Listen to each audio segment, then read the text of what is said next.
some of these problematic again flood control You are the projects. problematic I think you can see of for this yourself country.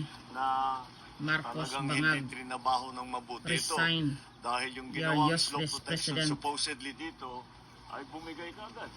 Yak-yak ng yak-yak di kasuhan mo. Pati kulong, mga putang ina na yan. Ay gumuho na dito, bumagsak dito, mabigat, nasira yung kalsada. Ngayon, nakita ngayon namin yung erosion sa ilalim ng kalsada, which is the most important part, ay wala na-erode na dahil yung ginawa nilang protection wall ay ubod ng hina, ubod ng liit. So, ano ngayon? You can see it there sa ilalim ng Anong gagawin natin ngayon? Talagang na-erode Hindi na. mo hulihin ng mga litsogas na yan? Yak-yak lang ng yak-yak? Ay napakababa. What's the use of your confidential fund and intelligent fund? Nung bumigat yung tubig, tangay kagad.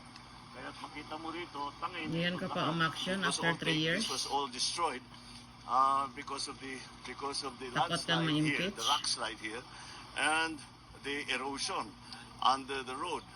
Now, the project anong that was gagawin supposed natin? to take care of this cost us 260 million, more or less.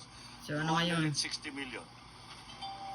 The Ano ngayon? 260 million that the I-impeach government natin si spent BP Sara for this dyan? project had no effect whatsoever as to protect the slope.